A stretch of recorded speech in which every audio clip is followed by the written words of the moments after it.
Welcome back, Mando.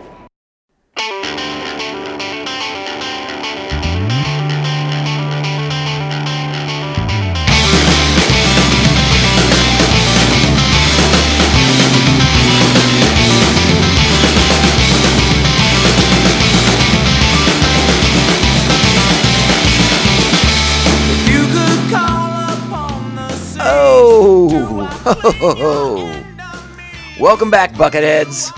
Mavar Tigar. Welcome to another Bantha Tracks bonus episode of Mandivision. I am your host, Nargai Tom, and thank you so much for checking out and supporting our small independent Star Wars podcast. So glad you're here. This is a Bantha Tracks bonus episode, as I just said. We're going to be talking a little bit about all the things. Well, not all the things. We're going to just hit the highlights. The big stuff that was talked about and announced and revealed at Star Wars Celebration in Japan this past weekend. And this also serves as a reminder that, hey, guess what else comes out today? Andor. The first 3 episodes dropping at 9 p.m. Eastern, 6 p.m. Pacific.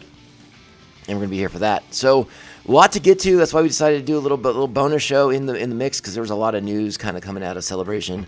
And we wanted to make sure we had a chance to kind of talk a little bit about the highlights, the big things.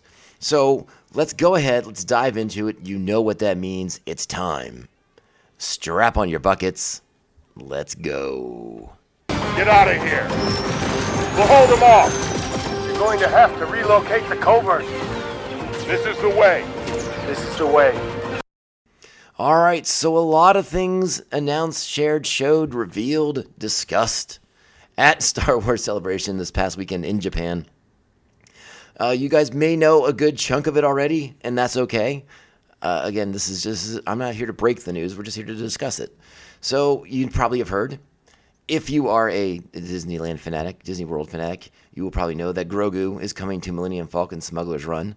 If you have the, I've been told by many to have the least favorable job on the Millennium Falcon as the engineer.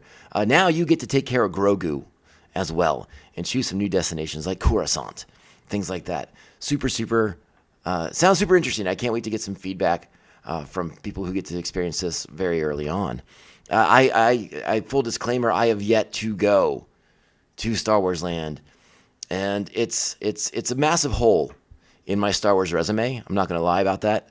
I do feel some level of shame for not going. However, there is one key component that I wanted to share with everybody. And again, this is just my business. This is my thing.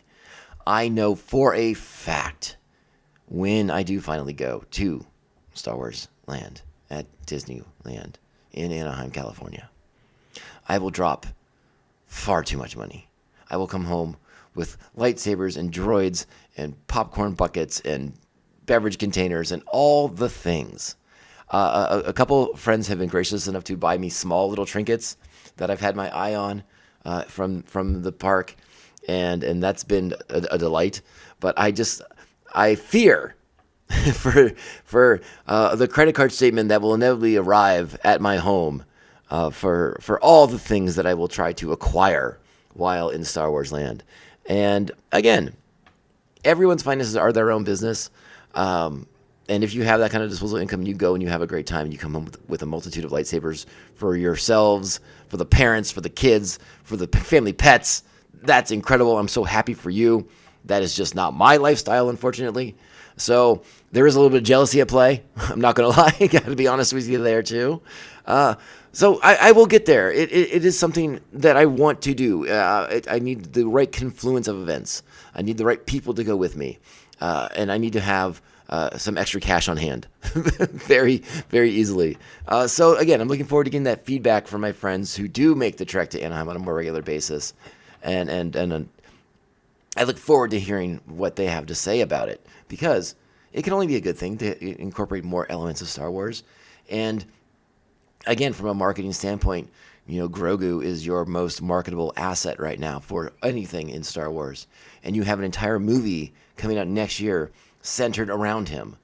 So that's good stuff. Of course, it's Disney. They print their own money. Why not print some more with Grogu involved at Star Wars Land in the Millennium Falcon Smuggler's Run ride? Let's go. Also announced a ton of new toys and books coming out.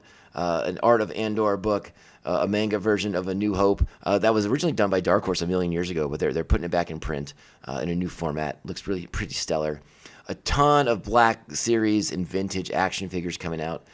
If you're like me and you want to grow your Timothy Oliphant action figure collection line, you can do that. There will be a new Timothy Oliphant vintage action figure that you can acquire, which I will acquire. Also making a Black Series debut, a Star Wars expanded. What do I want to use the word? I don't want to say legend necessarily because he's somewhat of a controversial figure, at least at the time. I don't know if the fandom has embraced him more fully, brought him to the bosom, if it as it were. But a Black Series figure of Dash Rendar coming soon. The faux Han Solo from Shadows of the Empire. You know, you take Han Solo off the board, you had to put a new smuggler, pirate, scoundrel in his place, and they came up with Dash Rendar, a character that I liked very much, actually. Had a good time playing that Shadows of the Empire video game on my N64. Enjoyed reading those books and those comics. I always thought Dash was sort of sidelined pretty quickly. Again, the fans sort of just looked at him as a pseudo Han Solo fill-in, and maybe he was to an extent, but I don't think he got his just desserts. So now he gets a Black Series action figure, and I think that's kind of cool. I'm here for it. Let's go. Oh boy, what else is going on out there? There's some more DLC coming for Outlaws. That sounds exciting, including the inclusion of Hondo Onaka. That sounds rad. The new Star Wars video game Zero Company launched. They dropped a trailer for their new game, strategy-based Star Wars combat, which sounds like a lot of fun. It looks like you get a wide array of characters with vastly different skill sets. That could be a lot of fun, so I'm looking forward to that. Also at Celebration in Japan, they got a little tease for Ahsoka Season 2. And people there got their first look at Rory McCann as Baylan Skoll moving forward since the death of Ray Stevenson. So that's pretty exciting. Again, you guys know, if listening to the podcast, that I found Ahsoka Season 1 to be somewhat of a mixed bag.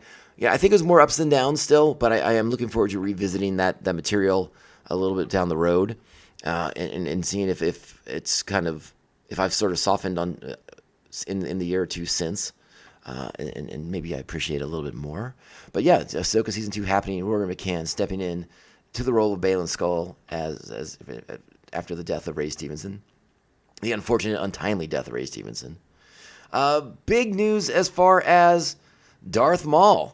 New animated series, Darth Maul Shadow Lord. This is exciting stuff. I'm very excited for this show. It's going to be dropping in 2026. It's set between his last appearance in Clone Wars and his eventual return in Rebels. And we're seeing Maul building out what will more than likely become Crimson Dawn, the criminal syndicate that he is the head of by the time of the Solo films. So that's really exciting. I got to see one of the leaked trailers for that online, and I thought it looked fantastic. There wasn't it wasn't really good quality audio on there, but you're bringing back Maul, you're bringing back Sam Witwer. It's just like, sign me up. Give me more of this. I should also mention something we haven't had a chance to discuss too much is for May the 4th, Tales of the Underworld coming out on Disney+. 3 episodes of Ventress, 3 episodes of Cad Bane. Very exciting, very, very cool. Really looking forward into getting into that, kind of seeing Ventress in the time after Dark Disciple, Bane dealing with things from his past that will hopefully kind of illuminate that character a little bit more fully. So that's very, very exciting. Also there, Dave Filoni talked about and showed a scene that never made it into the Clone Wars. It was rough footage, but it was Anakin Skywalker facing off against a burgeoning bounty hunter named Boba Fett.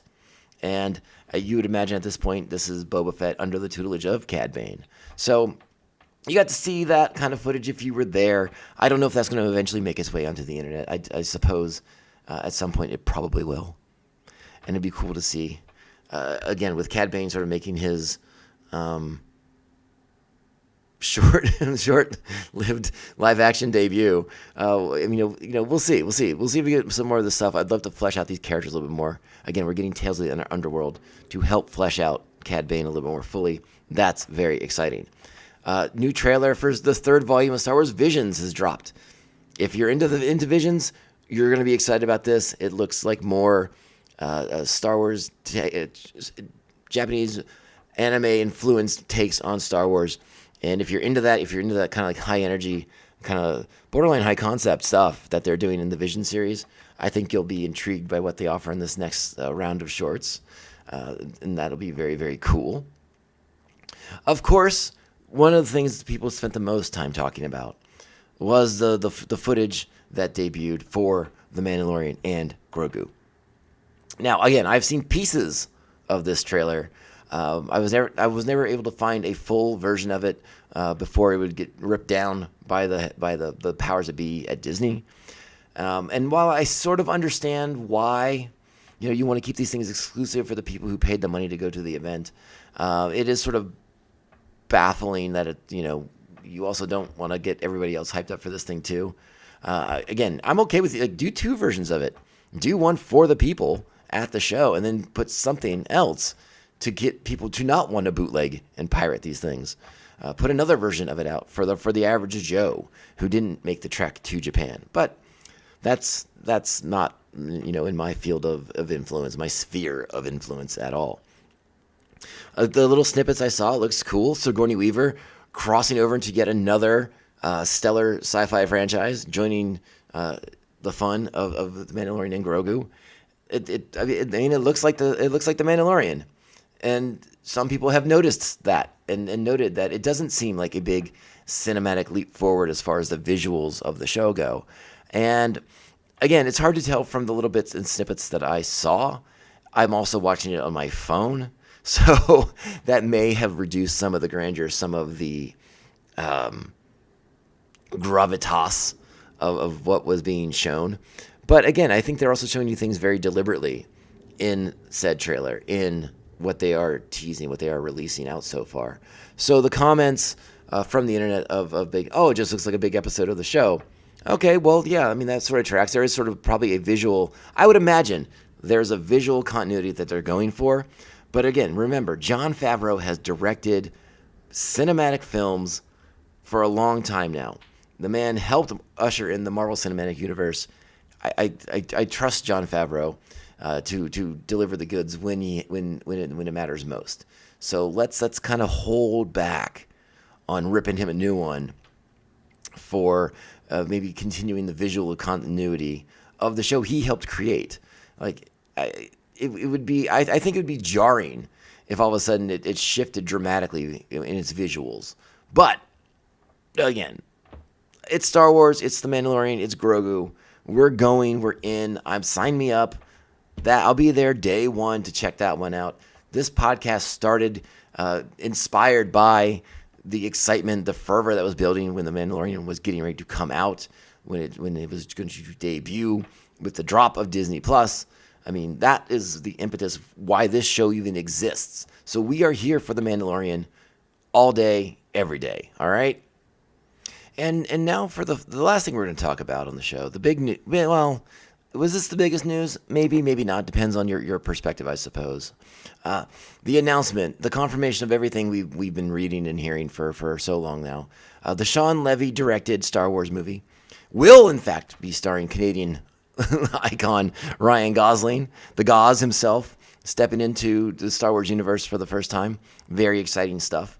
And now we know the name of this movie, Starfighter. And I can't help, because I am of a certain age, think of another movie that had the name Starfighter in it as well. It began with The Last.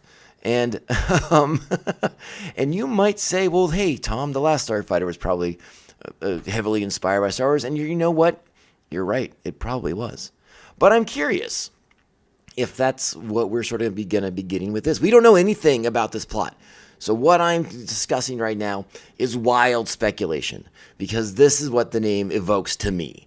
Is Star Wars Starfighter? The Last Starfighter. Is this going to be a tale of a lone X-Wing out on the frontier, protecting the Republic from Zurg and the Kodan Armada. That's what I want to know. Is that what we're getting? Are we getting a Star Wars take in that vein, in that milieu? A lone X-Wing versus the galaxy versus some force? Or is it something completely different? And the reason why I think I kind of lean the way that I lean right now with my comparison to The Last Starfighter is because Sean Levy has not made it a secret, his nostalgia. The man loves 80s movies. So while I suspect if it were to sort of have an homage of The Last Starfighter kind of built into it, I do think it would be its own unique Star Wars movie. It would be its own unique Star Wars thing. I'm not trying to imply that Levy and Gosling are going to go whole hog and rip off The Last Starfighter, which, again, some people could claim is a Star Wars ripoff to begin with. We're not going to go that deep. We're not going to get to that level of speculation. That's not what we want to do. I'm curious. Again, that title evokes that movie to me. Is that intentional? Is it not? I guess we're going to find out. It could be a whole cloth new thing. I'm excited that we're in a new time period. We're 5-6 years out from Rise of Skywalker, so we're dealing with some new stuff, and we have an opportunity to. They have an opportunity to. Excuse me. I shouldn't insert myself into this, but they have an opportunity to tell a whole cloth new tale without having to adhere to or be beholden to anything from the Skywalker trilogy. They can do their own thing, have their own new characters. You don't have to sneak in cameos here and there, especially if you're doing something with a starfighter out on the edges of the galaxy. If that's the case, we don't know.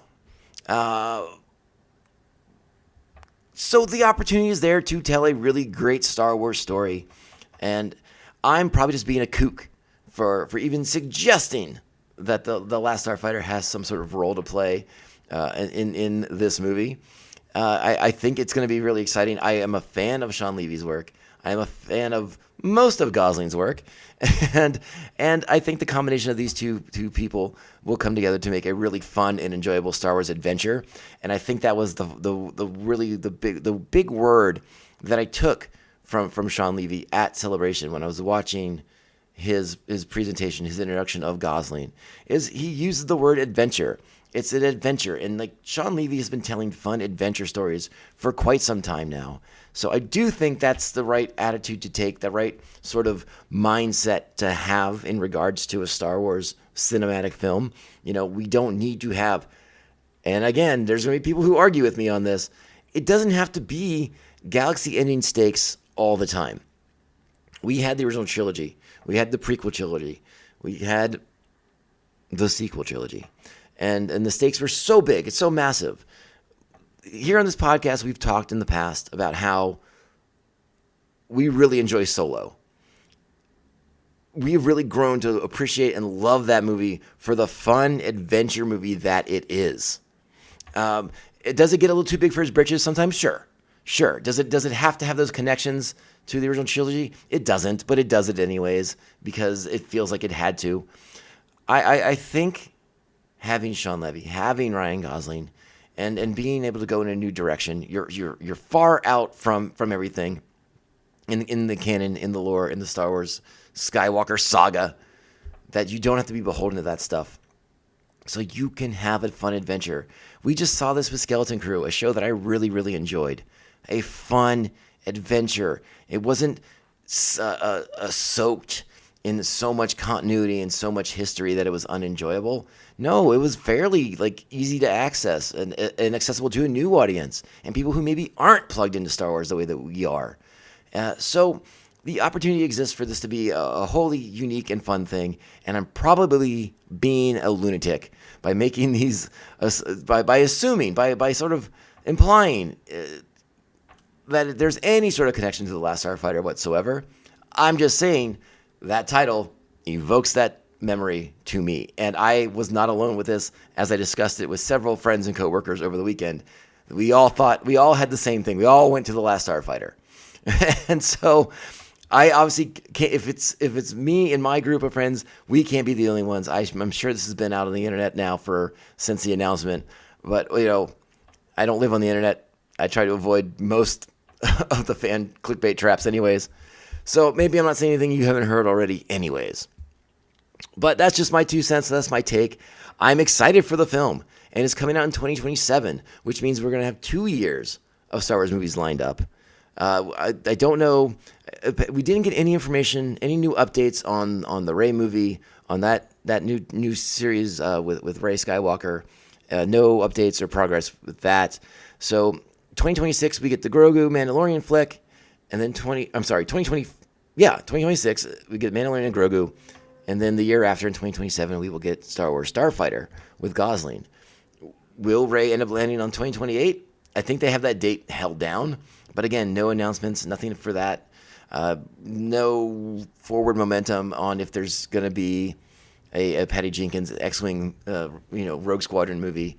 Though that seems fairly redundant at this point if we're doing a Starfighter movie with Levy and Gosling. Levy? I keep saying Levy, I think. I mean Levy. You guys know what I'm trying to say. But yeah, so nothing. I don't know. I don't think any of the news was earth-shattering by any stretch. They came out and confirmed Gosling, which was sort of a known secret, right? They confirmed it. We got the name of their movie. That's great. That's exciting. They got the teaser footage for the Mandalorian and Grogu. But I thought the celebration felt somewhat light by comparison. Yes, they confirmed that Hayden Christensen will be back as Anakin in season 2 of Ahsoka as well. And that's fun, and that's great, and that's exciting. But I don't know. I wasn't invited to Celebration, but I sure feel like I didn't miss out on a ton. That sounds like an expensive a couple of days in Japan. And if I'm in Japan, I probably want to go see like cool Japanese sites and not worry about going to Celebration for 3 or 4 days. But that's just me. I don't know. Fly across the Pacific Ocean to go sit in a convention center for a weekend. That sounds like a hoot. I don't know. Just my take on it. But hey, they did announce Celebration in 2027 is going to be in Los Angeles, and I live really close to that. Will I go? Oof. That's a tough one too, friends. We'll see. We'll see if I can wrangle up a couple of Star Wars compadres and who want to make the trek. And we'll have to figure that out. We also have to see how darn expensive these tickets are. I haven't looked in a long time on how expensive Celebration tickets are, but I can't imagine them being inexpensive. So we'll have to see. Again, you may have deduced when it comes to like the fan experience, I usually pass on a lot of it. I'm just not a big convention guy any longer. I'm not a stand in line to do meet and greets, to do that sort of stuff. Not my cup of tea, as Manny Machado might say in regards to hustle. Not my cup of tea. Anyways, but exciting stuff nonetheless. Well, again, not earth shattering. We didn't redefine anyone's religion with the announcements this weekend, but good stuff to look forward to moving ahead. And speaking of moving ahead, if you're listening to this some point on Tuesday, well, good for you. I appreciate it. And buckle up because you're going to get more Mando Vision this week. At some point on Wednesday, we will be dropping our review of the first 3 episodes of Season 2 of Andor. Really looking forward to it. Really excited for it. But I'll be honest with you guys. I won't get to watch until later tonight. It'll be probably 9 or 10 o'clock at night. If I'm fired up and I'm excited, we'll record right after those episodes are done, and you'll get my hot takes and my reactions while they're still fresh. Or if I'm feeling a little extra sleepy, we'll just do it in the morning. But you'll get it Wednesday regardless. At some point on Wednesday, you will have my thoughts on the first 3 episodes of Star Wars Andor. All right.